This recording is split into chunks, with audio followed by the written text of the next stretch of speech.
사랑하는 초업제교회 성도 여러분, 유튜브 시청자, 구독자 여러분 반갑습니다. 김정미 목사입니다. 간밤에도 평안히 잘 주무셨습니까? 오늘은 2025년 12월 19일 금요일 아침입니다. 오늘도 주 안에서 복된 날 되시기를 주의 이름으로 축원드립니다. 제가 기도하고 오늘의 말씀 묵상을 시작합니다. 하나님 아버지 감사합니다. 간밤에도 지켜주시고 이렇게 좋은 날을 우리에게 선물로 주시니 감사합니다. 오늘도 우리에게 주어진 이 하루도 하나님의 뜻대로 주의 영광을 위해 살아가는 저희들 다 되게 하여 주옵소서.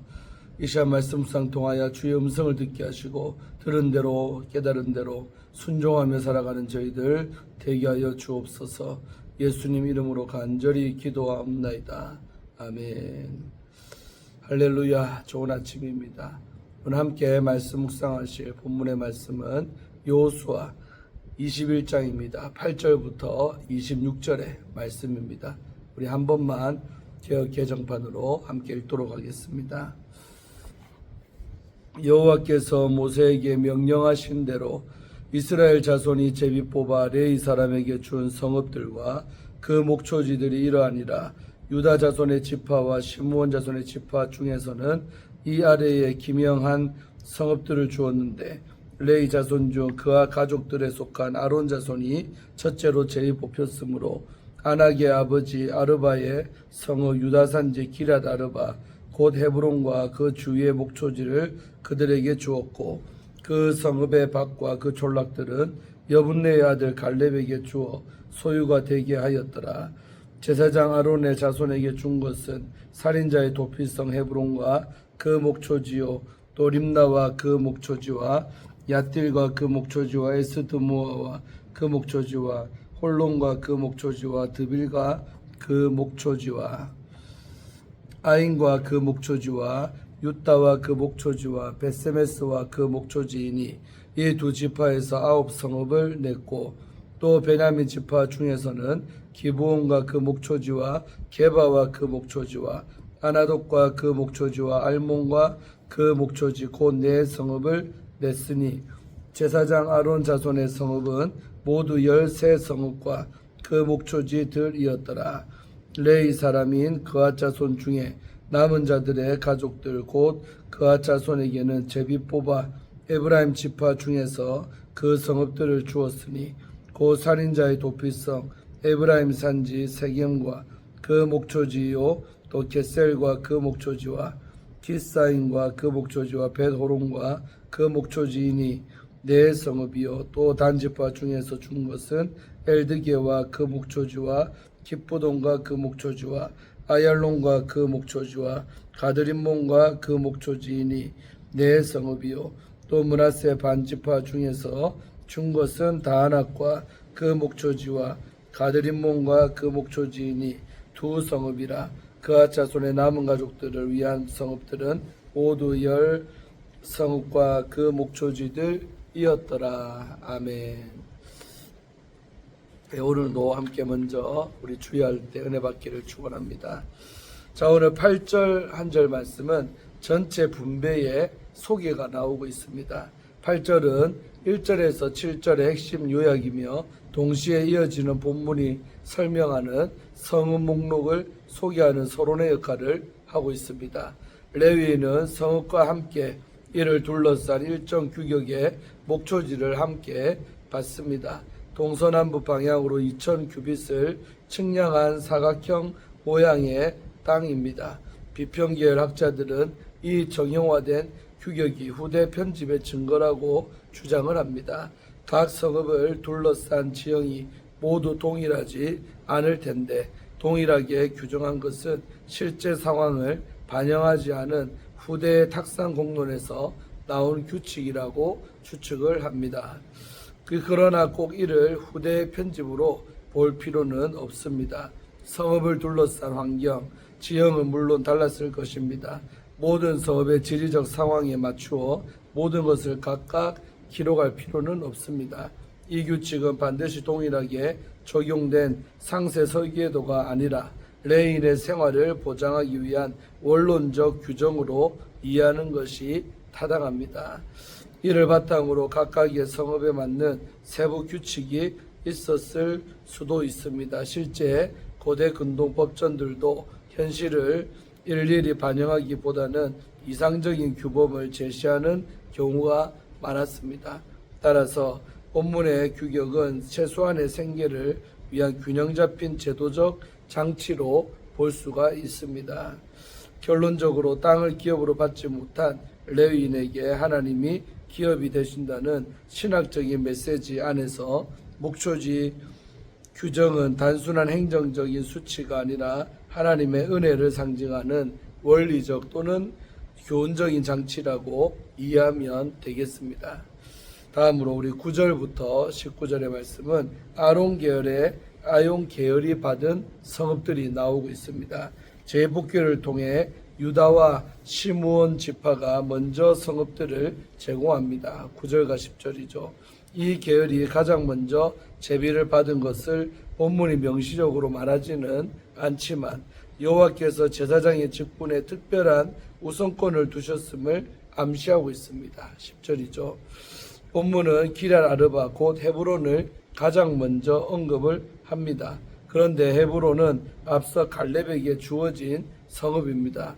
현재 본문을 통해 헤브론과 그 주변의 소유가 어떻게 정리되는지 알 수가 있습니다. 성읍 자체와 그 목초지는 레인에게 주어졌으나 성읍의 밭과 촌락은 갈렙에게 속했다라고 명시합니다. 12절이죠.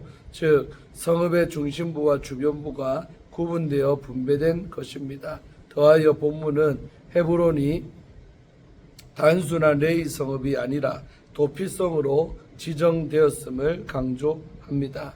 림나, 야딜, 에스도모아, 홀론, 드빌, 아인, 유타, 베세메스가 포함되어 유다와 시몬 지파에서 총 9개의 성읍이 아론 자손에게 배분이 되었습니다. 이 성읍들은 대부분 앞서 유다와 시몬의 성읍 목록에 등장했었습니다.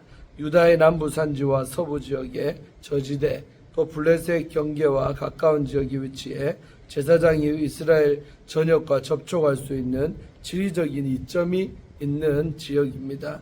베냐민 지파에서는 기브온, 게바, 아나도, 알몬 4개의 성읍이 주어집니다. 기브온은 이전에 이스라엘과 맺은 언약 사건으로 유명한 성읍으로 후대에는 성막 봉사가 이루어진 장소와 연결이 됩니다. 또한 게바는 예루살렘 북쪽에 위치해 제사장들이 성소와 가깝게 봉사할 수 있는 중심지였습니다. 참고로 예루살렘이 목록에서 누락되어 있는 것은 주목할 만합니다. 레위인을 말하면서 예루살렘을 언급하지 않을 수 없는데 아직 이때에는 예루살렘이 중요하게 등장하지 않은 시기입니다. 현재 본문을 후대에 작업했다면 예루살렘이 포함되어야 했을 것입니다. 이는 본문이 후대에 추가 편집되었다는 견해를 반박하는 그런 근거가 됩니다. 아나돗은 이 목록에서 처음 언급되는 성읍으로 후대에는 제사장 아비아달이 추방된 곳, 우리 열왕기상 2장 26절에 나오죠. 또 선지자 예레미야의 고향, 예레미야 1장 1절입니다. 로 언급된 곳입니다. 알몬은 역대상 6장 60절에서 알레멧으로 기록되었으며 아나도 북동쪽에 위치한 성읍입니다. 요약하면 유다와 시몬에서 9성읍, 또 베냐민에서 4성읍을 합쳐 제사장 계열 아론 자손은 총 13개의 성읍과 그 목초지를 기업으로 받습니다. 19절이죠. 이 지역적 위치는 의미가 있습니다. 아론 계열 제사장이 남쪽 유다와 북쪽 베냐민 지역, 곧 훗날 예루살렘 성전이 세워질 지역을 중심으로 배치되기 때문입니다. 이를 통해 성소 봉사의 중심성과 또 전략성이 강조가 됩니다. 다음으로 우리 마지막 20절에서 26절 부분은 비제사장 계열의 성읍들이 나오고 있습니다. 그앗 자손 중 비제사장 계열에서 성읍을 나눠준 족속은 에브라임, 또 단, 요단 서편 므낫세 반지파이며 10개의 성읍을 분배해 주었습니다. 21절에서 가장 먼저 언급된 성읍은 세겜입니다. 이 성읍은 에브라임 산지에 위치한 도피성이죠. 20장 7절에 나오죠. 세겜은 이스라엘의 정치적, 종교적 중심지로서 이후에 여호수아가 이스라엘과 여호와의 언약을 갱신한 장소이기도 합니다. 게셀은 완전히 정복되지 못한 성읍이며 후대 솔로몬 시대에 애굽왕 바로가 딸을 위해 정복해 이스라엘에 주었습니다. 깁사임은 22절에 나오는 깁사임은 위치가 불확실합니다. 우리 역대상 6장 68절에서는 동일한 위치에 용무함이 기록되어 있습니다. 또 벳호로는 블레셋과의 전투에서 중요한 군사 요충지였으며 또 에브라임 경계의 방어선으로 기능을 했습니다. 23절에서 24절은 단지파가 제공한 엘드게, 기쁘돈, 또 아얄론, 가드림몬 성읍을 보고합니다. 특히 기쁘돈은 후대의 블레셋의 통치하에 있었으며 이는 레위 성읍 목록이 반드시 역사적 현실에서 완전한 점유사항을 반영한 것이 아님을 보여줍니다. 25절은 요단 서편 므낫세 반지파가 내어준 두 성읍을 언급합니다. 첫째는 다낙으로 가나안 족속을 완전히 쫓아내지 못한 지역입니다. 둘째는 또 다른 가드림몬입니다. 26절은 요약으로 나머지 그앗 자손이 모두 10성읍과 그 목초지를 받았음을 밝힙니다. 이는 제사장 계열 그앗 자손의 13성읍과 구별되는 독자적인 분배였으며 레위 지파의 사역이 전국적으로 균형 있게 배치되었음을 보여주고 있습니다. 이상으로 우리 주예는 마치고요. 마지막으로 우리 하나님의 임재 안에 사는 백성이라는 주제로 함께 말씀을 나누고자 합니다. 오늘 본문은 레위 지파에게 주어진 성읍들을 구체적으로 기록을 하고 있습니다. 제사장 그앗 자손이 받은 땅과 성읍은 하나님의 언약이 성취되는 과정을 보여줍니다. 레위 지파는 이스라엘 중에 퍼져 살며 하나님이 주신 제사장의 사명을 감당해야 했습니다. 그렇다면 오늘 말씀이 예배자된 성도에게 주는 교훈은 무엇이겠습니까? 첫째로 우리 삶은 예배로부터 시작이 됩니다. 아론 자손은 유다, 시므온, 베냐민 땅에서 13개의 성읍을 받았습니다. 여기에는 도피성인 헤브론이 포함되어 있습니다. 하나님은 그들이 유다 성읍들에 거주하도록 인도를 하셨습니다. 이는 장차 예루살렘 성전이 세워질 유다 땅에 제사장들을 두어 이스라엘의 예배가 중심에서 흘러가게 하시려는 하나님의 뜻이었습니다. 제사장은 성소의 기구를 맡아 섬기며 언약의 하나님을 백성에게 전하는 사명을 가졌습니다. 그들은 제사를 준비하며 하나님과 백성 사이에서 중재자의 사명을 감당했던 것입니다. 제사는 이스라엘이라는 공동체를 살아있게 하는 심장과도 같았습니다. 오늘 우리 삶에도 동일한 원리가 적용됩니다. 하나님의 자녀가 된 성도는 믿음의 공동체에서 함께 살아갑니다. 이 공동체의 중심은 하나님을 향한 예배가 되어야 합니다. 가정과 일터, 공동체 속에서 하나님을 찬양하고 말씀에 순종하며 삶 전체를 산제사로 드리기를 바랍니다. 예배가 중심이 된 우리의 삶을 통해 하나님의 선하심과 영광이 드러나기를 기도합니다. 둘째로 우리는 하나님의 거룩함을 드러내는 예배자로 살아야 합니다. 레위인은 이스라엘의 각 지파 사람들과 함께 살며 하나님이 주신 사명을 감당했지요. 그들에게 주어진 사명은 하나님께 드리는 제사를 주관하는 것이었습니다. 하나님이 명하신 절기의 다양한 방법과 목적으로 드려지는 제사를 통해 제사장은 하나님과 백성을 화목하게 하셨습니다. 또한 이스라엘이 하나님의 뜻에 순종하여 살도록 율법으로 가르쳤습니다. 이와 같은 제사장의 섬김을 통해 이스라엘은 세상을 향한 제사장 나라로 살아가야 했습니다. 하나님은 우리 역시 왕같은 제사장으로 세우셨습니다. 그렇기에 각자 삶의 자리에서 흩어져 있는 하나님의 제사장으로서 사명을 감당해야 될 줄로 믿습니다.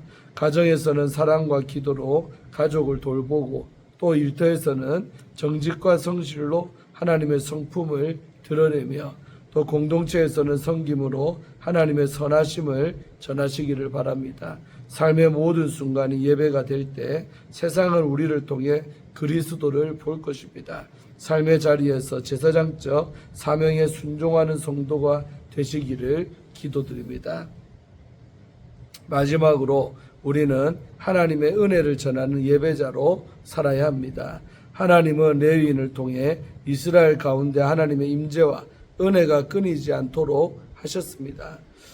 레위인들의 성읍에는 도피성이 포함되어 있었습니다. 이는 억울한 자를 품는 하나님의 은혜의 표지였습니다. 이 성읍들은 부지 중에 죄와 죽음의 위협 앞에 있는 이스라엘에게 주시는 하나님의 자비를 반영합니다. 하나님은 단지 레위인들에게 땅을 나누어 주신 것이 아니라 그들의 삶을 통해 백성이 은혜를 경험하게 하셨습니다. 이는 오늘 우리에게도 마찬가지입니다. 하나님은 우리를 그리스도의 사랑을 전하는 은혜의 피난처로 부르셨습니다. 사랑하는 성도 여러분, 죄로 깨어진 세상은 여전히 신음하며 참된 안식처를 찾고 있습니다. 우리의 가정과 일터, 공동체가 작은 피난처가 되어 지친 영혼들을 하나님께로 인도하는 은혜가 넘치기를 소망합니다. 사랑하는 성도 여러분, 그리스도의 은혜로 하나님의 자녀된 우리는 세상을 향한 왕같은 제사장으로 부름을 받았습니다. 이 사명을 위해 우리는 참된 예배자로서 하나님의 거룩함을 드러내며 죄에 신음하는 사람들을 은혜의 피난처이신 그리스도께로 인도해야 합니다. 하나님이 우리를 세우신 곳이 예배의 자리이자 도피성임을 기억하며 오늘도 부르심에 합당하게 행하시는 우리 모두가 되기를 주의 이름으로 축원합니다. 아멘. 할렐루야. 이것으로 오늘 교태를 마칩니다. 오늘도 참 내용이 너무 좋지요. 많은 깨달음이 있을 줄로 믿습니다. 제가 기도하고 오늘의 말씀 묵상을 마칩니다. 하나님 아버지 감사합니다. 오늘도 이 아침에 아버지의 말씀을 또 묵상하며 은혜 받게 하시고 깨닫게 하시니 감사합니다. 참으로 우리 삶의 예배가 중심이 되기를 원합니다. 아무리 바쁘고 또 힘든 상황 속에서도 늘 예배를 먼저 드리고 또 예배 중심으로 살아가는 하나님의 임재 속에 살아가는 우리가 되기를 간절히 원합니다. 그리할 때에 세상의 모든 어려움도 능히 다 이길 줄로 믿습니다. 예배 공동체, 예배 중심의 삶이 될 수 있도록 축복하시고 우리 초업자에게도 더욱더 예배를 잘 드리는 우리 교회가 될 수 있도록 축복하셔서 예배를 통하여 주가 주시는 은혜와 축복을 다 받아 누리는 우리의 삶이 될 수 있도록 역사하여 주시옵소서. 오늘 이 하루도 예배하는 삶이 되기를 간절히 원하올 때에 우리를 죄에서 구원하신 예수님 이름으로 간절히 기도하옵나이다. 아멘. 할렐루야. 오늘도 좋은 하루 되시기를 바랍니다. 무사히 교회 잘 돌아왔습니다. 오늘도 잘 또 우리가 주일을 준비하고 또 하는 하루가 되기를 원합니다. 잘 지내시고 또 내일 아침에 큐티로 찾아뵙겠습니다. 샬롬.